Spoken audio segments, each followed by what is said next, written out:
Bridgeton. We're going to talk about the Indian Wars. From the Black Point area, here in Scarborough, yeah. This is a thank you from us for your presence and presentation. All right. Thank you. Don't Very trip. kind. Yeah, of course.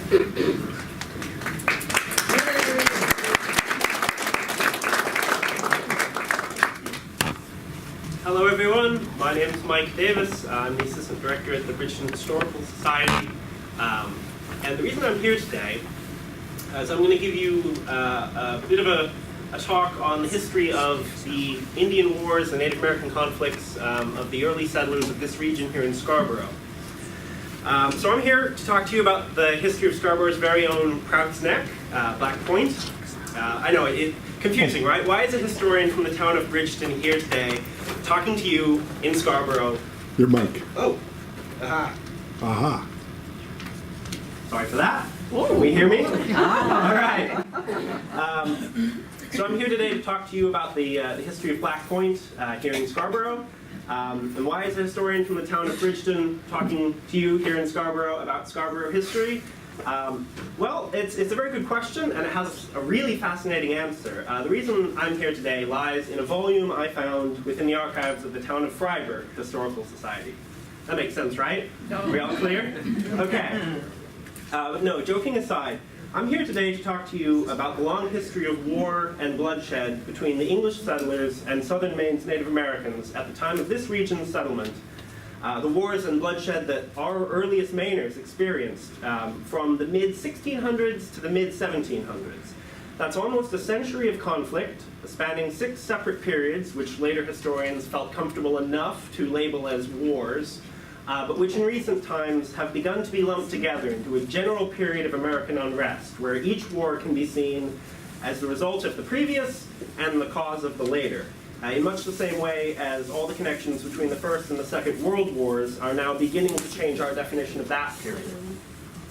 It would be more accurate to label the period of 1675 to 1763 not as a century punctuated by short successive conflicts, but rather as a century of conflict, marked occasionally with intermittent, short-lived periods of peace. The 6 Native American wars fought in New England served as counterparts to 4 greater geopolitical conflicts between the empires of England and France, and to a lesser extent Spain and Austria-Hungary during the same period. It can be said that each of these New England conflicts was, in effect, either the American theater of a European imperial war or arose directly from conflicts resulting from European expansion in America during the downtime between European wars. A lot of the Native American wars we know of now, King William's War, Queen Anne's War, that was typically incited by either the English or the French inciting the Native American tribes that were their allies to raid the other party's settlements here in North America. So I'm here today because a while back I was doing research into a little battle called Lovewell's Fight, which occurred in Freiburg in 1725. It's the climactic Battle of Pequawket that ended Father Rail's war and brought the English settlers almost 20 years of peace. And in researching the aftermath, which built up to the eventual peace treaty, I found a letter from June of 1725 referring to a native raid led on Prout's Neck, Black Point, as a sort of last gasp in the bushfighting which conduced to the peace soon after. Investigation into this raid revealed to me the long history of conflict that this region of Maine saw. And while I thought myself a student of history and well familiar with most of southern and western Maine, I was amazed to learn what I had never been taught about this area, and in particular that lonely peninsula's long and storied military history. I know many of you are from that area, or at least from around that area, so some of these stories may be familiar to you, but I'm hoping that at least a few of them are going to be new, and I hope you'll find it as fascinating as I did. The town of Scarborough is a somewhat extreme example of the methods of early settlement. The town government was nominally organized in 1658, and it was the 6th town incorporated in Maine. However, there were residents within the limits of the township soon after the settlement of Plymouth in 1620, and almost continuously thereafter. But nearly 100 years passed before the settlers here found themselves sufficiently numerous and well enough established to form what was really a government of their own. owing primarily to the frequent attacks and evacuations which made a more permanent form of settlement impossible. The Native American peoples living here, I'm sure you all know, they called this vicinity Owasquag, meaning the place of much grass, and their efforts to drive the English from their land were successful in staying the proper development of Scarborough for over a century. Ever since the first, the vicinity of Prout's Neck has featured prominently in this power struggle for ownership of the land that would become Scarborough. This is a current promotional map of Saco Bay and Old Orchard Beach, including Prout's Neck over on the right-hand side. And I picked this map because I find it to be a wonderful example of what our modern sensibilities you look for in a map of an area. Look, all the beaches and golf courses and parks, tourist attractions, and major roads, highways, and rivers, and all those bridges spanning across those rivers, making the area very easy to travel through. This is how Scarborough and the surrounding area currently presents itself to the world. And in my view, it's the perfect example in illustrating how drastically our opinion of this land has changed from that of the colonial era when we compare it against this. Prout's Neck first appears to the world on this map, published in 1605 by Samuel de Champlain, taken from observations made during his 1604 explorations along the coast of New England. It shows the developments of the Secaucus Abenaki settlements, and his little notes at the bottom, they're in French, but they highlight the developments and features considered important to any visitors to this region back then. Where good farmland was, the depth of various ports, locations of Indian settlements, and more importantly, the great marshlands that divide and make impassable the bulk of the inland landmass. In these early times, that over there where we see a band of Indians marching, that was not Prout's Neck. No, that was Black Point, through and through. So named because to the first settlers arriving by sea, the hulking granite cliffs and dark, bristling pine forest covering it gave the whole peninsula a brooding, black appearance. The first legal proprietor of Scarborough was Captain Thomas Cammock, agent of Mason and Gorges at Piscataqua. He already had a large tract of land along the Piscataqua River, but became well acquainted with the advantages of settlement along the Scarborough coast, and following a plea to his uncle, who was the Earl of Warwick, he received in 1631 a directive from the Plymouth Council granting him a parcel of land 1,500 acres square between the Black Point and the Spurwink rivers. Cammock took formal possession of this grant in 1633 by establishing a settlement in the fashion of some kind of a feudal lord. He brought in settlers, or as he called them, tenants, around him to whom, to quote, he had appointed lots of land for which he was to have fees and rents, and claiming that by virtue of his patent the royalty of fishing and fowling belongeth to him alone.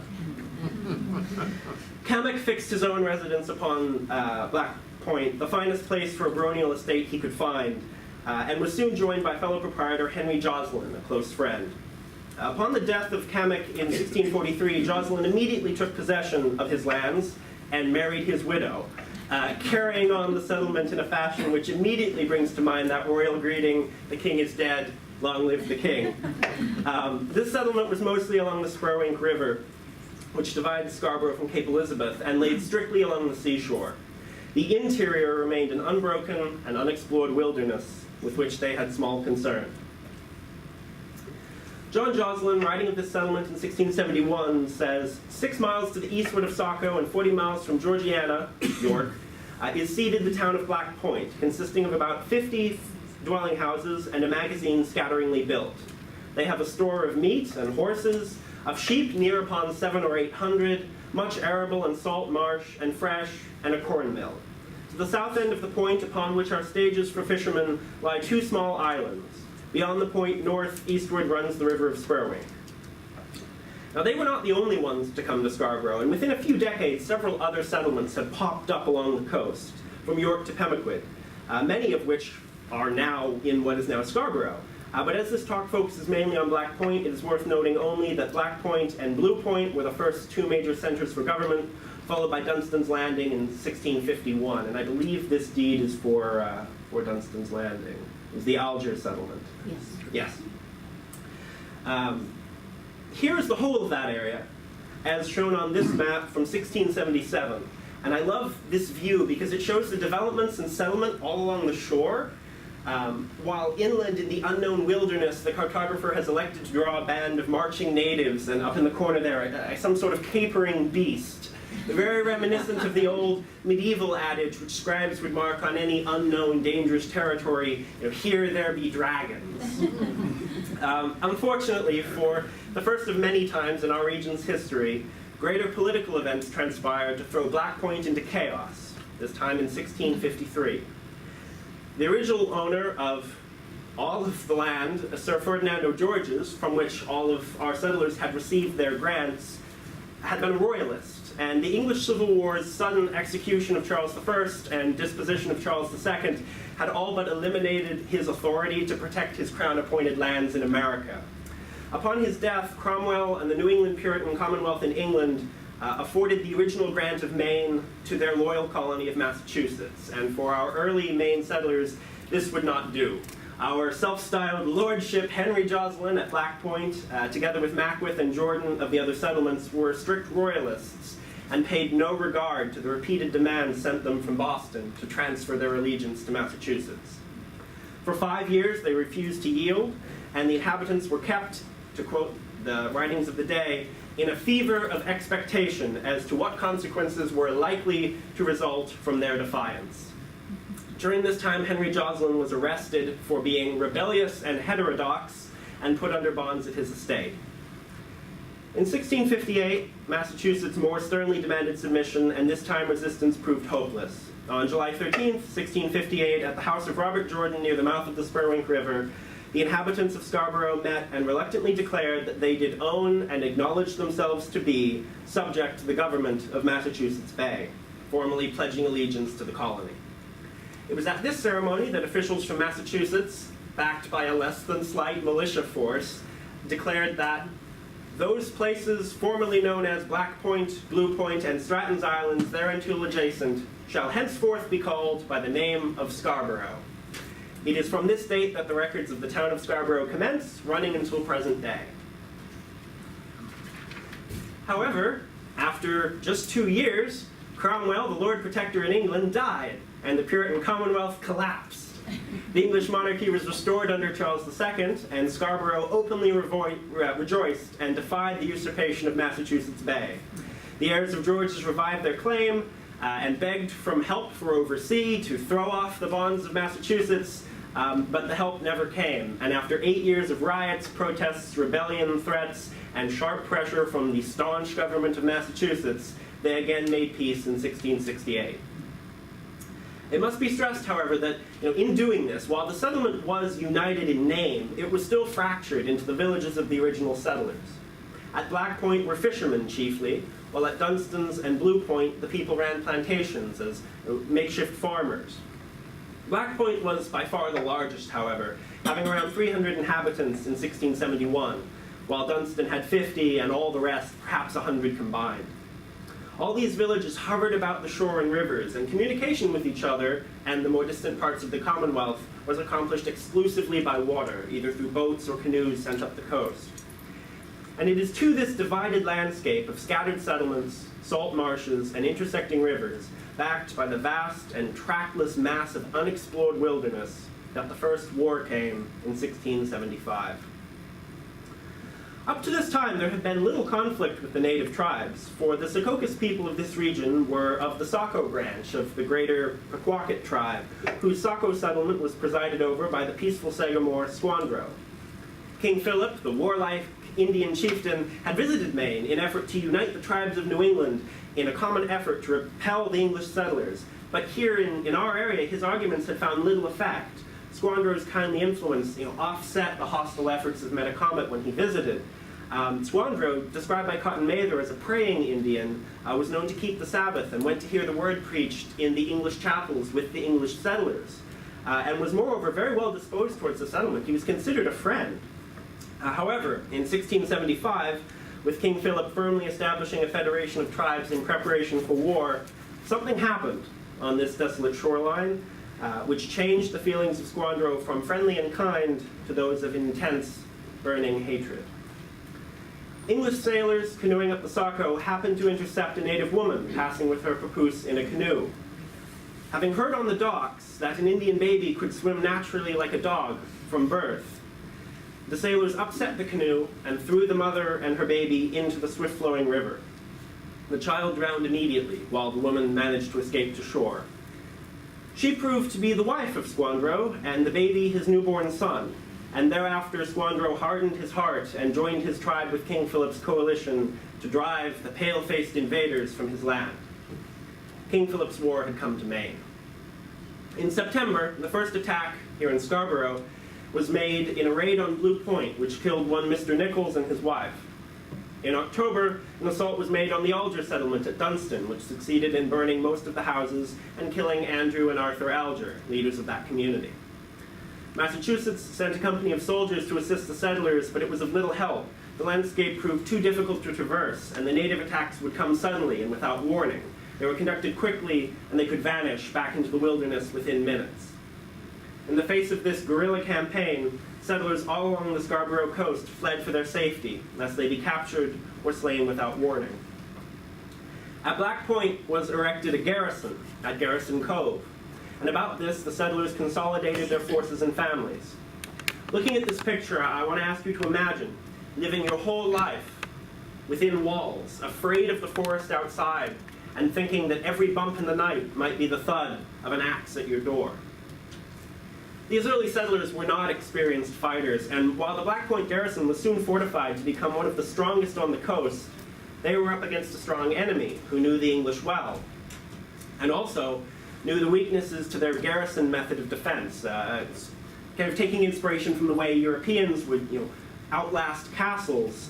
We get the great chieftain Mag Higon encountering these garrisons and deciding that the best way to defeat them wasn't burning them, attacking them, but it was to starve them out. So, famously referred to by Whittier, the English-raised Mog was soon leading periodic raids against Black Point, burning the homes and outbuildings without the walls, killing livestock, scalping the farmers who worked the fields, and driving any of the attempts to advance beyond the garrison back within its walls, consolidating the forces. And in October of 1676, Mog and about 100 followers made a full attack on the garrison.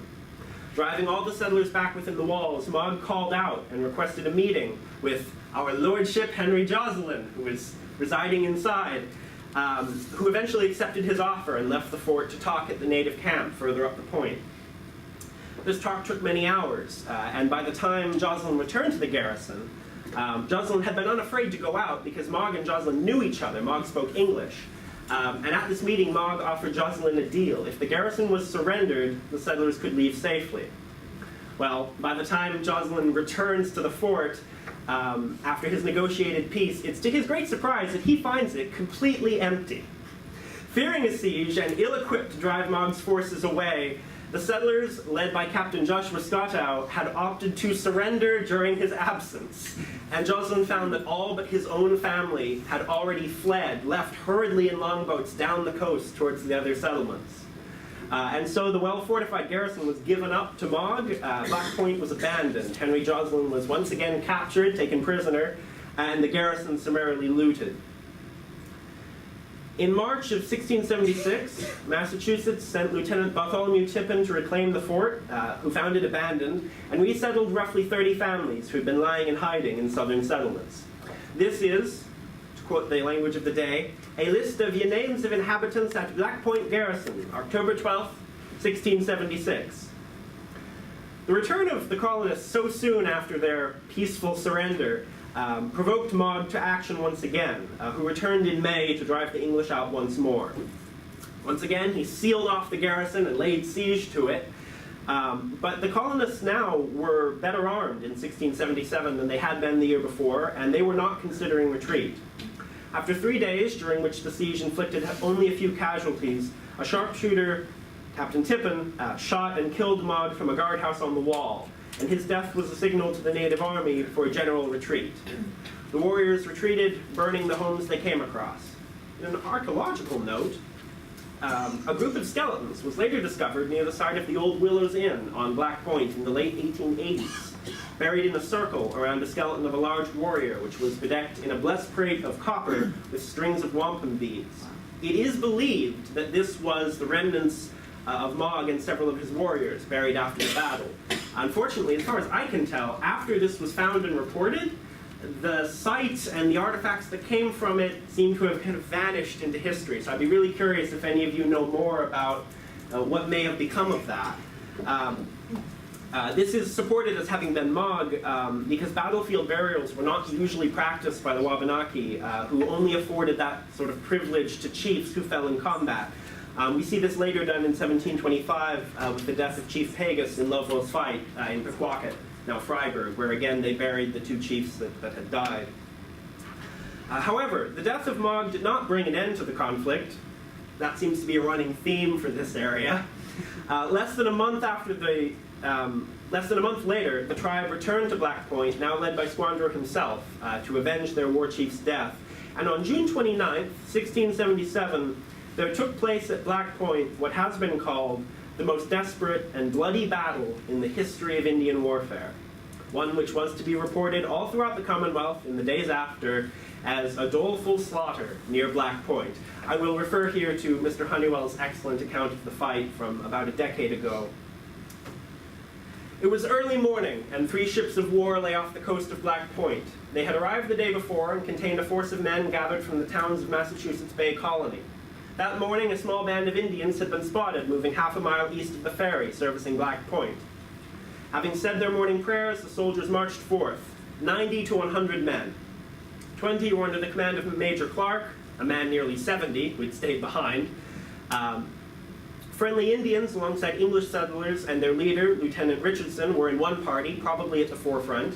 English and friendly Indian soldiers from the remaining ships marched on under the command of Captain Swett, and to protect what they called their own, garrison townsmen had joined in rank, led by their town's savior and garrison commander Lieutenant Tippin, the man who had killed Mog several months earlier. As they marched with their backs to the sea, the lands to the left sloped down to the mouth of the river, where by the water's edge lay now unused fishing stages. Beyond that, across the broken lands of the marsh lay Winnick's Neck, with its chalky clam heaps, which marked the feasting place for the local natives. The men marched through blackened fields, dotted only with shells of houses and barns that had been burned the year before. As the men marched in file, the land gives way to an expansive marshland, while the land rose up before and to the right of them. It took less than half an hour to march to the vicinity of Moore's Brook, a small waterway that led down to the marsh. There were about 2 miles from the safety of the garrison and Found Lane, a bush here and there breaking up the landscape. And as the men crossed over Moore's Brook up in that circle and started up the hill for the other side, the Indians attacked. The English were not outnumbered, but their surprise was their undoing. Scarborough had laid his trap well. Up came the Indians from behind the bushes, and up from the marshland to the left, and across from the plain on their right. And what had started as the pursuit of a few sort of decoy natives soon turned into a full-pitched battle. And the initial slaughter on the English side was horrific. Lieutenant James Richardson was cut down soon after the first volley, along with most of his men. English and friendly Indians fell wounded or dead. Others tried to carry the wounded to safety, but shelter was 2 miles away, and they were facing an enemy that knew the area. The townsmen had kind of already shown their lack of resolve earlier when they had abandoned the fort, and so we can imagine total disarray. Swett, showing great courage, rallied the men that he could and beat a torturous retreat back toward the garrison. By the time Swett was within sight, made it so far, but when it was just in sight, he was overtaken by the natives and hacked to death by tomahawk blows, his body hewn into pieces, just 20 yards from the terrified onlookers at the garrison's walls. Of the nearly 100 men who left the garrison, less than a dozen came back uninjured. Near 60 of the New England forces were dead, including 8 friendly Indian guides. This is part of a casualty list, prepared in the weeks after the battle by colonial officials, and in comparing it with the list of settlers who had arrived just a year earlier, we find a few of the same names on both. Scarsborough's forces made quick work of the wounded men left on the field. If they were found, they were dispatched, typically scalped. We don't have any records of captives being taken. Early the next morning, soldiers went out from the garrison to rescue the wounded and recover the dead. And one testimony from survivor Peter Bass averred that the Indians were as numerous as trees and stumps, that there seemed 1,000 Indians double-armed about the town. While this is obviously some sort of exaggeration, formed from the excited imagination of the settlers. There obviously weren't 1,000.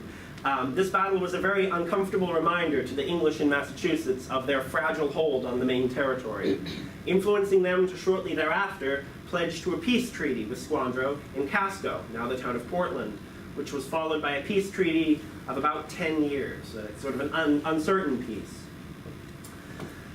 During this time, strong garrison houses had been built throughout the region, and at Black Point, near Great Pond, a much larger garrison was constructed in 1681 under the direction of Captain Joshua Scottow. Within a few years, the Black Point settlement regained much of its former strength, far surpassing Dunstan and Blue Point, which had been left virtually depopulated. In 1688, this troubled peace broke back into open hostility again with King William's War, influenced by Castine and the French in northern Maine. The French army in eastern Maine joined forces with the Indians and destroyed the settlements of Falmouth, North Yarmouth, Sheepscot, and Dover in 1689. The fall of Fort Loyal, in what is now Portland, in 1690 led to the near depopulation of Europeans in Maine. Native forces were then able to turn and attack the New Hampshire frontier without reprisal. It was at this time, again, anticipating an enemy advance on Scarborough, that the settlers decided it was better to cut their losses and run, fleeing this time to Portsmouth and beyond, and the town records were taken to Boston, where they remained until 1720. That year, Portsmouth residents recorded how about 400 people from the eastward arrived in Portsmouth and reported that Black Point, Richmond's Island, and Spurwink were burning as they passed. It would be 12 years before settlers returned. Resettlement occurred in the fall of 1702 with 8 men, likely accompanied by their families, who sailed from Lynn for Black Point, which they reckoned as the only defensible location in all of Scarborough. While a new fort was being built at the western side of Garrison Cove, the settlers lived aboard their ship, and it was well they did. Just months after the fort was completed, in August of the following year, Queen Anne's War took its turn and came to Scarborough. In late summer, like a mighty wave, the French and Indians laid waste on all English settlements from Casco Bay to Wells. Hundreds died, and at our lonely outpost by the sea, our Black Point settlers found themselves suddenly besieged by 500 French and their Indian allies, led by Beaubassin. The defenders of the newly constructed garrison consisted of just 8 fighting men. And yet they refused to surrender the garrison, and a siege of several days ensued. The new fort at Black Point sat atop a bluff, and when the French and natives arrived, the attacking army discovered that they were protected on one side from gunfire by an overhanging cliff. They had built the garrison on a rise for better view, but when the army was so massive that it was able to storm right up pretty much to the gates, and the defenders couldn't get a good angle on the attacking camp. After several days of harassing the soldiers at the walls, they subsequently began a plan of tunneling into the bluff to breach the fort from below. In what has been called an act of providence, a 2-day downpour soon began, which caused the disturbed soil of their tunnels to give way, exposing the previously hidden excavators to the rifle fire of snipers in the fort. And in the face of such a well-entrenched enemy, and with several non-defended towns left to burn, Beaubassin and his army of 500 retreated in search of easier prey after just over a week of attack. Scarborough was saved. It is for this reason that the second settlement of Scarborough is regarded as dating to 1702. Having survived the army of Beaubassin, the town quickly began to grow, and other stockades were built again at Spurwink and Blue Point. They weren't going to let those go. One of which, the Honeywell House, was quickly known for being an outpost for the defense of Black Point.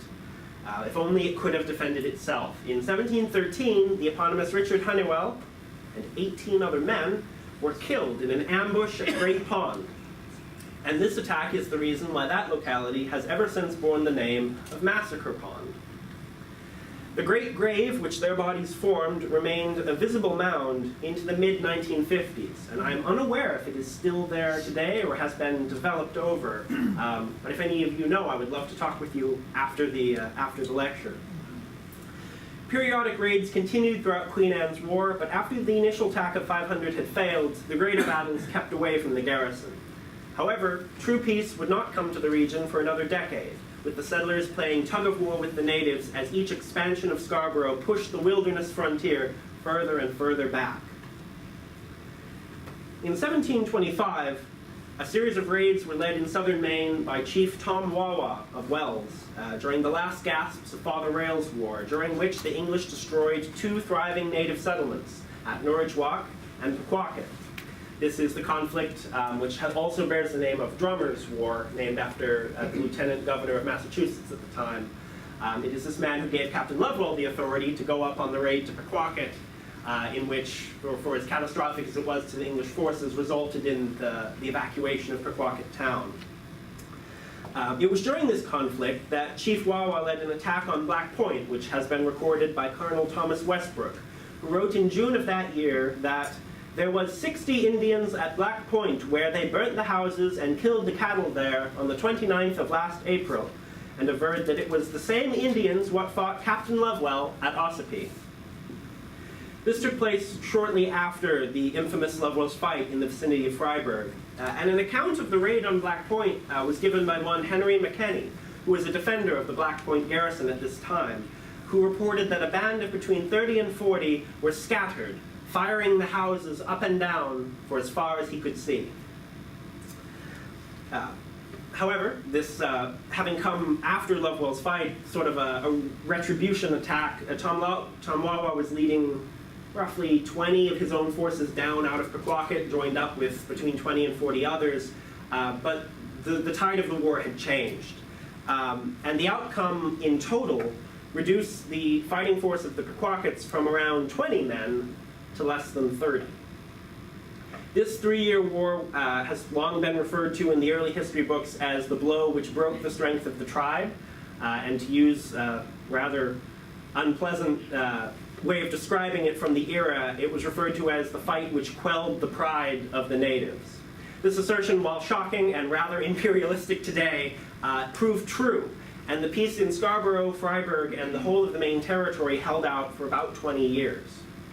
In 1728, a Boston merchant named Timothy Prout, seeing that Maine had at last been made safe, bought up most of the land on Black Point to sell to settlers, and by 1768 the name had changed to the now familiar Prout's Neck.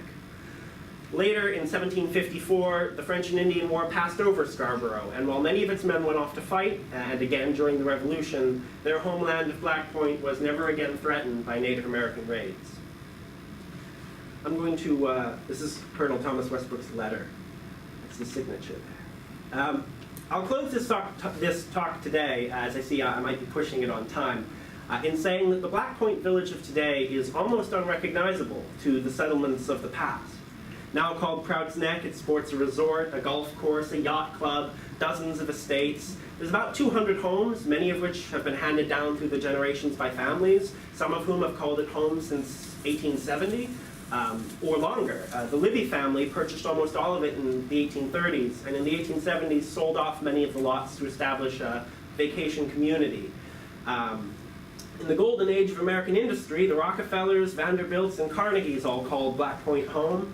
And John Calvin Stevens built summer cottages there at the turn of the century, which can still be seen today. This area has long been home to some of the wealthiest artists and sculptors ever since William Homer arrived at what he called that quintessential coastal peninsula. And the country clubs have attained such exclusivity that by 1950, 2 men were asked to leave the dining area of the Black Point Inn because they were caught wearing t-shirts after 5:30. Never mind the fact that they were the governors of Vermont and Rhode Island. In the face of this great change, it can be hard to look through the veneer of refinement bird sanctuaries, famous estates that now cover this beautiful landscape, and look back to the history of the point before all of that arrived. But it's there if you look. The idyllic golf courses seen today were once bloody battlefields where men fought men hand to hand with axe and musket, and hundreds died in a single day. Where tranquil cottages lazing by the sea now stand, there once stood heavily fortified log garrisons in which dwelt scared and desperate families who gave their names, and in many cases their lives, in the defense of coves and bays where regatta races and boating escapades now take place. And they gave us the freedom that we have there now. So the next time you're in that area and you see the sign pointing the way to Proud's Neck, take a detour and drive in through the gates. As you make your way through what Down East Magazine has called, an exclusive community famed for its privacy. You can't do that, you know. Imagine the history you've learned today when you drive by, or if you manage to get inside. I don't know about you, but I would love to go out and see this area personally, because despite the glittering history of Proud's Neck and its group of vacationers and all the history that has happened there recently, I know that in seeing it, there's going to be a glimmer there for me where you think back to the small group of settlers who landed their longboats and staked their claim on land that had been, no one had walked on before. No white men. No white men had walked on before. Let's get the history a little bit. Okay. So these were the settlers that fought and died for the chance at freedom to eke out their lives on what was then a pine-shadowed spit, with their backs to the restless sea and their faces set against the terrors and the cloud of war, which for over a century hung ominously over the inland's wilderness. And because of them, and because of what I learned while looking about this area, I know that it'll always be Black Point to me. How about you? Yes. Yes, it will. Well, I'd gladly take questions. I will say I'm not as familiar with this area, but I will do my best. And if any of you have anything to comment, having seen this, if I made any errors or if you know any extra stories, I'd love to hear them, because this is for you guys. Yes. I assume in the beginning, just the Indians were fighting the settlers. At what point did the French get involved? So, as far as I've been able to tell in any authorized way, you could probably say that they were involved from around Queen Anne's War on, which for the dates of that's on 1701 to 1714. The real conflict, though, came in 1722. That's Drummer's War. Here we see it called Father Rail's War, and that's because that's when the French were overt about it. Queen Anne's War was very much behind the scenes, and there is somewhat of a debate. At the beginning of Father Rail's War, the French claimed that they were unaffiliated and that the natives were doing their own thing. If they were attacking the English, it was because the English were encroaching on their lands, because the French and the Indians have always had a very mutual trading relationship. An interesting anecdote from that time, in 1723, a Frenchman would give one rifle for 3 beaver pelts, but an Englishman would take 20 for the same rifle. So they didn't trade fairly with them. And so at the start of Father Rail's War, the French once again claimed they weren't involved. However, in the attack on Norridgewock, Father Rail was a Jesuit priest who had come over from France and had been teaching the natives French and kind of putting together a pidgin dictionary of their own language. And when that was attacked, the English had long been suspecting that the French were inciting the natives to violence against them. And in the attack on Norridgewock, which burned the chapel and executed Father Rail, was recovered Father Rail's strongbox, in which were dozens of letters from various duchies and counts over in France. One of them had been appointed to govern the war effort by the French king. And so it was discovered that Father Rail had been acting as a spy and had been, sending out the notices and moving money around to his wards so that they could go off and kind of orchestrate the guerrilla campaign that had been happening. So they were firmly involved in the 1720-1725 war, had an involvement in King George's War, and then of course the French and Indian War. There's no bones about it. France and England were at war together. And so you had friendly natives on each side, but the French had by far most of them. Yeah. Yes? Just point out, related to me by marriage, on the Rowe family were the Larrabees here in Scarborough. Okay, yeah. And some of them were killed in their fields by the Indians. And one of the Larrabee boys went up and participated in the final raid on Norridgewock. Oh, brilliant. Okay. Yeah, so there is a connection there. Yeah. And the other thing is, you mentioned Secaucus Indians twice. I think that's a historical error. Okay. There's a historian that went up to Quebec many years after the Revolution or whatever, and asked the Indians where they were from. Yeah. Well, they'd all been scattered, and he thought they were from Maine. But it turns out there's been more research done, and the Secaucus Indians are really from Vermont. Oh, all right. Thank you. I was running into that. There's a other paper I brought in, not knowing the way the presentation would still end up going. I'm doing some work on Lovewell's fight, and after that occurred, all the historians of the day said that the Pequawket people had moved to the headwaters of the Connecticut River. And that was what they were saying at the day, and obviously that's where they thought they were going, but we're finding out now that most of them either made their way up to Canada, where they were later involved in when the raid was made on Odanak in the 1750s, or had moved down the coast and joined in with the Sacos that were here.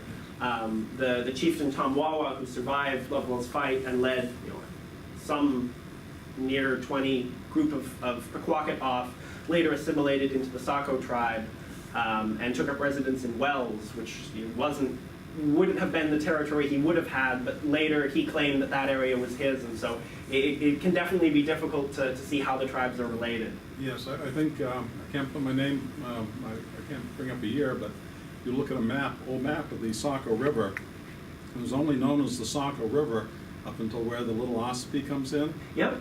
About that, it's the Pequawket River. Yeah. The Pequawket Trail. Yep. The whole Pequawket Plains land extends clean out through Conway. Out over to Ossipee, there was then known as the Ossipee Band, and there's been some debate as to whether or not the Ossipees and the Pequawkets were related or not. Just as there's discussion on whether the Pequawkets and Sacos may or may not have been related. Certainly by the time of the 1750s, 60s, any of the surviving ones had banded together. But going back into the 1600s, it's more unclear. Yes? And the Larrabees were also one of the sharpshooters in the fort. Yes.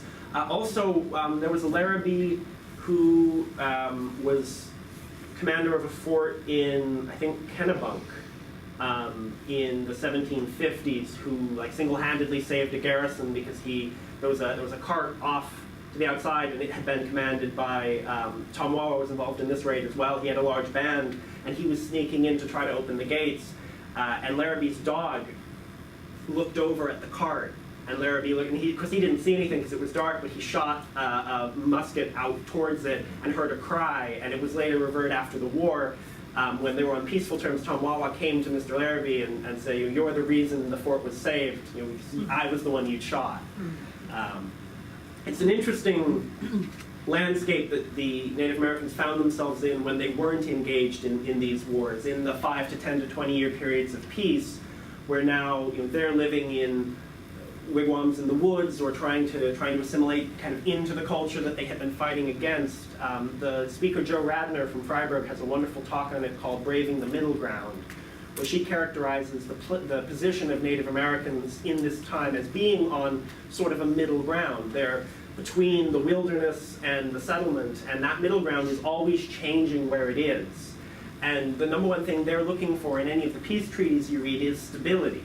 If there are these English settlements created, far often when they're trying to broker for peace, it's you may have the settlements you have, but they always wanted a demarcation of where their lands were, and they never got that as the English kind of perpetually grew out. There's an interesting statistic that a single farmhouse would need between 20 and 40 cord of wood a year.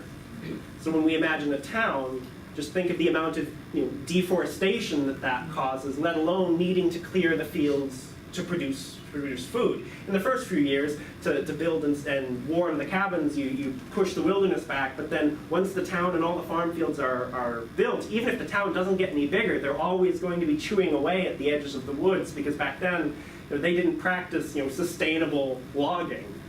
And so that's why you see the spread very rapidly. Anyone else? Yes? You heard the laughter when you said that you could go down to Proud's Neck. Yeah. It is a gated community. All right. And you have to have the code Okay. to get in, and only the inhabitants behind the fence Gotcha. There is a nice cliff walk. Yeah, you can go look around the around. edge. Brilliant. That's a good start. He makes a reference to the garrison. It is still very Up and down rocks. locked in. Yeah, we'd love to do that, but there's no place to park. Yeah. Come by sea. You can park at Ferry Beach at low tide. Be sure you get back. Make a quick walk, yeah. I don't know if I'd make it took the Army 2 hours to march the half mile up the neck. I don't know if we can make it there and back. Well, not from here. No. You asked about the Great Grave. Yes. As far as I can determine, it's no longer visible. My husband and 2 young children went down to, there was a person that lived close by that said he thought he knew the location of it. Okay. And so we went out with our probe to find where the ground had been disturbed. And just as we thought we were nearing it, the probe was showing disturbed grass. My son, who was about 4, got into a hornet's nest. And so we immediately left and have never been back. But it apparently is not developed. It's between the road and Massacre Pond, Okay. in that tree line somewhere. All right. And you had a picture of Richard Hunnewell, that stone that said he was killed in 1913. Yes. If you look in Scarborough Becomes a Town by Dorothy Libby. Shaw Libby, she found a document that indicated he may have been killed in 1702 Okay. because his widow applied for Money. money. Oh, yeah, that was common. Okay. In the following Yeah. spring of 1703. All right. Yeah, I was going through some Scarborough history books to put this together, but that's. If you I check- completely understand the dates being kind of a little off. That makes sense. And if you check her book, she has the reference of where Okay. she found that, so that might Yeah. give you the original. Sure, absolutely. The reason I said it makes sense, often the exact specifics of when these storied, obviously it was significant. They changed the name of the pond for it. These legends of local tradition. Often the exact dates they are get confused, and I don't know if it's because so many people try to remember them and different family traditions change, but. Lovewell's fight, which occurred in Freiburg in 1725, there is a fierce debate that has been going on for over 100 years in the academic circles over whether it was May 8th or May 9th. The reason for that being May 9th was a Sunday. And if it was a Sunday, it was perfectly acceptable to go to war with a native tribe that they didn't mind. It wasn't the fact that it was war on the Sabbath. It was the fact that one of the settlers who was in the expedition scalped one of the natives because there was a bounty of 100 pounds per scalp. And the idea that you would scalp a defeated person on the Sabbath, that's the big no-no. It's an interesting subtlety there to give us an idea of the way they thought. And so there's been massive contention over whether or not the date was fabricated and changed in the official report to make it happen the day before on a Saturday. I'm actually doing research into that now. I'm found evidence that there might be a survivor's diary of what happened, because the official diary of the March at Lovewell's fight was with the chaplain, who died in the woods on the way home and was never recovered. So the official journal was lost, and through some colleagues at a couple of universities with large Indian War document collections, I've been putting together some references which I'm trying to determine what the exact date was. And I came across a journal that I don't believe has ever been published before, with some really interesting information in it, and that's going to be the topic of a book, maybe be done by the end of summer? I'm not sure, but it'll be coming out in the next year or so. I have a book already kind of slated for release. It's all already off to the publishers. It'll probably be released this winter on the settlement of Bridgeton. We have, at the Bridgeton Historical Society, we have a diary of the man who surveyed out the town from the wilderness in 1766. And it's his day book describing exactly where he went and what he did, making the first plan. We're really lucky to have that. We got it not too long ago from the family of his second in command, who had held on to it all these years. And we're looking at publishing that, and so that's kind of the next thing that's coming out. But that's why it's so hard to classify.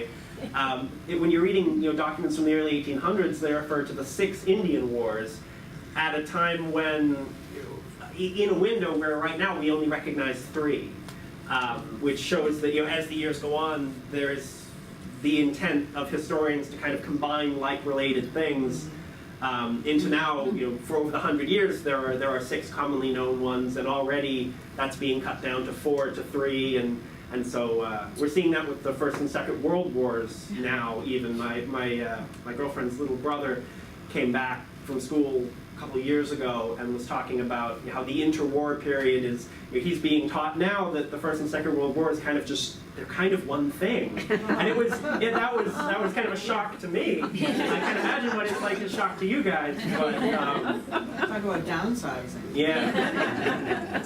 I guess as more time goes on, more things happen. You still got only 1 year to teach it. So, yes. Will you be able to share your references for the materials you've been showing us? I will, yes.